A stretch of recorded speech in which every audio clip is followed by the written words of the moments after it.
Can I say, like, hi editing me here before we start? It's my video. So, hi, editing me here. Basically, like, at the moment I was looking for the song to put behind because I absolutely despise how I record my voice. Anyways, so I look for these classical composers from the country that the gay person is from, right? And so I'm like, okay, cool, this Scott Joplin guy, he seems pretty neat. Let me see what he's done that I can use. And the first thing that comes up is The Entertainer, right? Which is the song that's playing now, I'm pretty sure. And if you're anything like me, this is going to be stuck in your head for the rest of the week. So if you're seeing this, enjoy that, I guess. And I'll take no more of your time and let the old me speak for herself. Thank you for watching. It's been a painfully long week, both from the stress of work and the unusual stifling temperature that has cloaked New York City. Thank goodness it's Friday and you can try to forget the mountains of bland, routine paperwork sitting on your desk waiting for you on Monday. Even from here, you can almost hear the table groan under the weight of the mundane. But right now, as the twilight brings slight relief from the heat, you aren't at work.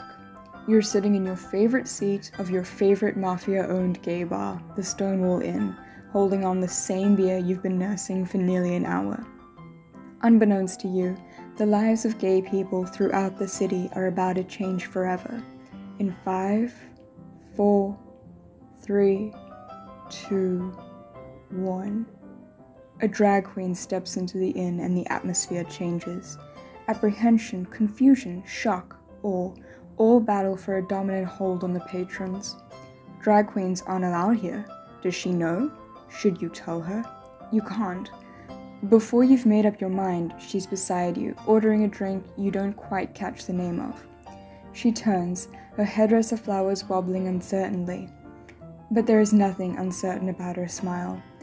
All hint of apprehension disappears with that smile, and you feel totally warm and at peace in her presence.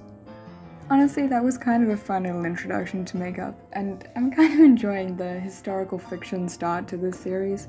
For those of you who don't know, hi, I'm Mia, and thank you for listening to Rainbow Relics, the series created by a very unprofessional lesbian who wants to share their queer historical deep dives to the rest of the internet, and as of now has absolutely no views. But moving on. Today, we're going to talk about the world-famous Marsha P. Johnson. In a house filled with 6 boisterous children in Elizabeth, New Jersey, Marsha was raised, growing up with 1 younger and 5 older siblings. Her parents were Alberta Claiborne, a housekeeper with steady work from middle-class families, and Malcolm Michael Sr., who, while giving his name to Marsha when she was born on the 24th of August 1945, was also an assembly line worker at the General Motors factory in Linden. Marsha was practically born pushing the lines of gender conformity. She started wearing dresses at the age of 5, something her parents neither accepted or rejected, and an activity she most likely would have continued throughout her childhood, if not for the bullying and teasing she received from boys in her neighborhood. Later in life, unfortunately, Marsha's mother revealed a more homophobic side to herself, claiming that gay people were lower than dogs. But absolutely none of these setbacks could crush the person that Marsha was to become. Juxtaposed by most people's view of queer people at the time, and I guess now to a certain extent, Marsha was religious throughout her life. Her family were tenants of the Mount Teman African Episcopal Church, which was where she was first introduced to religion. But during her lifetime, she visited many different houses of faith. At 17 years old, in 1966, Marsha graduated from Thomas A. Edison High School and immediately moved out of her family's house. With nothing but $15 and a little bag of clothes, Marsha was determined to make it herself in New York City. She started like any young teenager looking for money straight out of high school, earning pitifully little by waiting tables until she was able to move to Greenwich Village, drawn like a moth to the bright queer flame it emitted. But waiting tables, or working at flower stands, was not enough to earn her a steady income. Unlike most fresh high school graduates, but common enough amongst trans circles, Marsha turned to sex work. She would turn to prostitution as an income for the rest of her life, being arrested for it for more than 100 times. She always got back on her feet, which is a firm, if unconventional, testament about her underlying character. And around the time of moving into Greenwich Village, Marsha started experimenting with feminine clothing once again. This time, she felt confident enough to start publicly performing drag. She chose the stage name Black Marsha, which quickly developed into Marsha P. Johnson, taking Johnson from a restaurant she worked at. Her style of drag pushed boundaries of both typical gender and what had been pre-established in the drag communities. With an emphasis on expensive, current, high-fashion trends, Marsha stood out as unapologetically unique and bespoke. She had no income with which to buy these brand new, expensive, flashy drag clothes, but she was still creative. She wore her characteristic red plastic heels for the majority of her performances, as well as the flowers in her hair that have become so iconic with her name.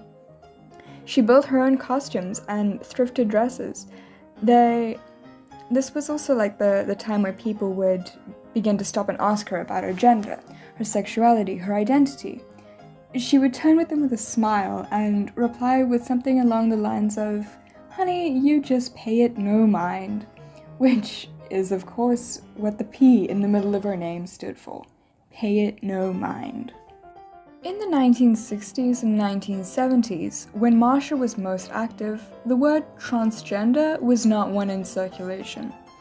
Marsha proudly proclaimed herself as a queen and a transvestite, and in 1969, she became one of the first drag queens to frequently visit the bar called the Stonewall Inn. Even though all gay bars at the time were illegal and often had some sort of connection with the mob so police could be paid off, just like a normal business, anyone who didn't conform to the strict gender binary was often further ostracized. The cisgender men who visited these bars were scared that if they allowed drag queens to visit, it would give the police a reason to raid the bar. Any form of cross-dressing was highly illegal at the time, and this included being transgender, even though today we see them as vastly different things. This non-conforming attitude to gender could be far easily policed as it was so visual. Any cisgender gay man, especially one who didn't fall into any racial minority, was mostly safe from a passing glance. But Marsha, a tall, black, loud drag queen, Marsha was somebody the police were all too happy to fight with.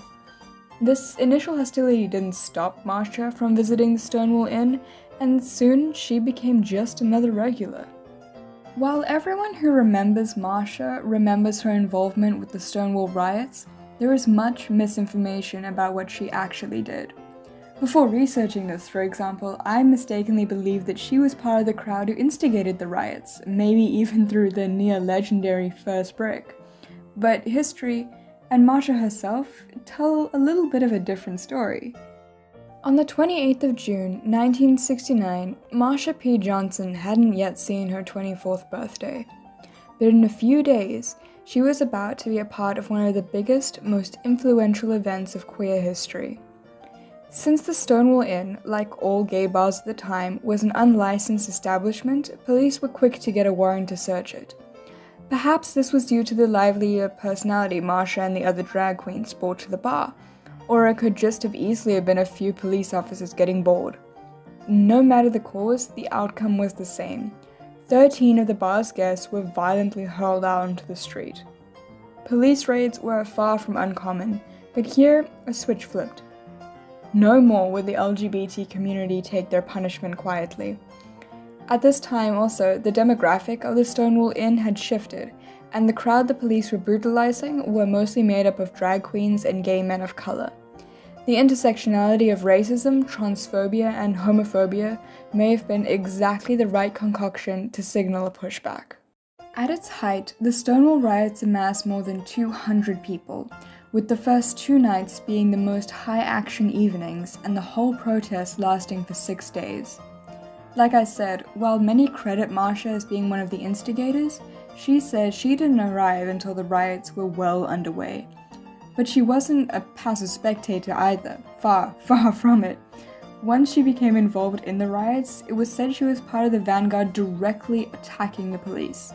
Some reports go so far as to say that Marsha climbed a lamppost to hurl a heavy object at a police car, shattering its window. And her work further in activism after the riots solidified her standing in the minds and respects of the LGBT community for years to come. One can't talk about Marsha P. Johnson without mentioning Sylvia Rivera. Their stories are so intrinsic to one another, and I do have a whole episode for Sylvia planned. It might just take some time for me to get around to it. Sylvia and Marsha were inseparable best friends, as drag queens, as activists, as people. They met in Greenwich Village as young adults, and instantly a connection was formed that would hold strong throughout their lives. Possibly their landmark achievement together was the founding of the Star House. In 1970, a year after the Stonewall riots, another push for gay liberation was conducted, but though it was far quieter, it was no less important. A school dance that was to take place had been cancelled at the last minute due to new information that one of the financial backers was a gay organization. To protest this, the Gay Liberation Front and radical lesbians staged a sit-in at New York University's Weinstein Hall. There too was Sylvia and Marsha, representing their brand new Star House. The sit-in lasted for 5 days in September, with Marsha and Sylvia attending 3 of them. Thankfully, through determination of the groups involved, the dance was continued and LGBT rights moved one step closer to equality. But what stood out to Marsha and Sylvia was the fact that their organization was the only one that catered to homeless, queer, and trans youth. My dog is breathing really loud next to me. I'm just gonna leave her. It's a hot day. But all the other members of the sit-in were focused on queer cisgender issues, leaving anyone who didn't fit that feeling isolated. STAR, which stands for Street Transvestite Action Revolutionaries, was the first of its kind in offering a safe and nurturing place for any trans person to stay while they found their footing. The very first Star House wasn't a house at all, but a trailer which Marsha and Sylvia had fought to acquire. They thought this arrangement could go on indefinitely, but when police towed the trailer with 20 sleeping people still inside, the women knew they had to find a more permanent situation. And that was where 213 2nd Avenue came into play. Funded by Marsha and Sylvia's nightly sex work, they transformed the building into a safe and welcoming space. The first floor was renovated into a school, where Marsha and Sylvia would teach their tenants how to read, write, and do basic maths. The Star House holds the title for many firsts, much like most of the things Marsha did in her life. It was the first North American LGBT youth shelter. It was the first organization in the United States to be led by trans women of color. And finally, it was the first trans sex worker organization. From Star's humble trailer beginnings, it went on to expand to many cities. And while, for a brief period after the mid-1970s, the house closed down, recently one opened in New York City to continue the work that Marsha started. Of course, Marsha's life wasn't all activism, and someone as creative as herself needed an outlet for that creativity. The 2 most popular examples of this are her drag career and her moment as an Andy Warhol model. The Hot Peaches were a drag troupe founded by Jimmy Camasia in 1972 in New York City. They were a rather well-known group and worked hard enough to stage 1 play a week through the 1970s through the 1990s. Marsha joined the Hot Peaches in the same year they were founded, drawn to Camasia and his group's unique political camp style. It was this moment of freedom for Marsha and for everyone involved. The construction of the plays usually started with the outfits the performers wanted to wear and built up around them, and this allowed for maximum creative freedom and a place for everyone to be exactly who they wanted to be. And possibly Marsha's most remembered drag role was when she performed in a play in 1973 titled The Enchanted Miracle, with Marsha's character being called the Gypsy Queen. But this famous Enchanted Miracle performance wasn't even with the Hot Peaches. Another drag troupe from San Francisco called the Angels of Light had seen Marsha perform and wanted to work with her, an opportunity she jumped on. She didn't stop her career with the Hot Peaches, and in 1990, seamlessly blended her activism into her performance by wearing an ACT-UP silence equals death button on her costume at a show in London. Now quickly, before I get on to Warhol and the Ladies and Gentlemen exhibit, I want to take a break to talk about ACT-UP, and more specifically, the difference between AIDS and HIV. As many of you probably know, ACT-UP stands for AIDS Coalition to Unleash Power, and was a group which Marsha became an organizer of, and she had very deep feelings surrounding the AIDS crisis of New York. Many of her friends were HIV positive, and many of those had AIDS, including her close friend David Combs, who she acted as nurse for until he died in 1990. But while at that time, and even now, people use HIV and AIDS interchangeably, they are not the same thing. For a very simple explanation, HIV is the human immunodeficiency virus. It is what is called a retrovirus, which means, as well as for its love of roller skates and disco music, it has an RNA gene blueprint, which it then converts to DNA once in a host cell. Basically, it swaps out a sugar for an extra evil deeds and better replication, specifically targeting the white blood cells of the immune system. If left untreated, HIV can develop into AIDS. AIDS is not a single disease. It stands for Acquired Immune Deficiency Syndrome, sometimes even called late-stage HIV. Since a person's immune system is compromised through the damage HIV does, even a common cold could become fatal, and the lack of T lymphocytes, the white blood cells that actively fight infections, some cancers can even become more prevalent. And since AIDS covers a multitude of diseases, there is no treatment for it. However, there are HIV treatments which can stabilize the person's immune system. Most AIDS cases come about from people being ignorant of their HIV status, which, in Marsha's time, was many people due to the layers of stigma around HIV and AIDS. Far more research now is being done into the treatment and prevention of HIV, but there is still a very long way to go. So thank you for listening to my biology rant there, but let's get back to a more tangible area of Marsha's life, her role in Andy Warhol's artwork, which, while at the time was revered as a beautiful collection of portraits, now the Ladies and Gentlemen exhibit faces much scrutiny. At the Palazzo dei Diamanti in 1975, Andy Warhol opened the gates to his latest collection of portraits, Ladies and Gentlemen. Unlike his usual style, none of the people he photographed and painted was world famous, but now most of their names ring familiar in our ears. And who could be among the faces but none other than our Mayor of Christopher Street, Marsha P. Johnson.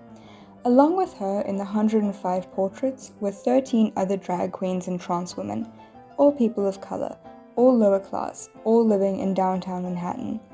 The exhibit consisted of Polaroid photographs, which were then mounted on silkscreens and painted over in bright, thick paint. The whole work had been commissioned a year ago by an art dealer in Turin named Luciano Anselmino, but Warhol had taken many artistic liberties in the work.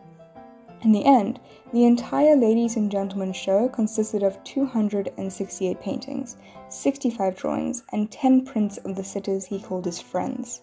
But that notion has come under scrutiny, especially due to the fact that every single sitter went uncredited and of how little they were paid. At the end of the exhibit, Warhol made $1 million. During the modeling, he paid each person between $50 and $100, meaning that each received only 0.1% of the exhibit's entire revenue. They received no financial compensation, and after modeling returned to their small houses or their streets, while Warhol was hailed as a representative of the queer voice. Only 45 years later were the artists credited. Now, I'm not saying Warhol's a bad guy, but he did behave unfortunately throughout the handling of the show and his models, even if in their own social circles his sitters gained greater recognition. But Marsha's and everyone else's fame after the fact came from their own hard work, and not from Warhol's portraits. After decades of art and activism, Marsha had turned herself into a legend, but one whose deeds, if not her fame, had to come to an end. In 1992, Marsha discovered that she herself was HIV positive and later went missing. She was 46 at the time. In July of that year, her friends contacted the police and reported Marsha's disappearance. 6 days later, A body was found floating in the Hudson River that was then positively identified as Marsha P. Johnson. Her case was ruled a suicide and closed. But nobody who was close to her believed the finding. Even with her political and mental health struggles, none of them thought of Marsha as being suicidal. Coupled with the fact that in 1992 alone, there were more than 1,300 reported bias-based crimes, the evidence was patchy at best. I'm sorry, that was such a perfectly timed sigh from my dog, but in 2012, when LGBT rights activist Mariah Lopez campaigned for the reopening of the case, she got exactly what she wanted. The case report was officially changed from suicide to undetermined, and while it doesn't feel like a lot, it shows that Marsha's death was a result of the hate and fear experienced by the queer people every day by an ignorant society. In 2017, Netflix released a documentary about the events circulating her death and her work in activism. And in 2018, a full obituary of Marsha's life was published in the New York Times. Marsha did so much for queer and black rights, and very slowly she gained the respect she deserved and was denied during her life.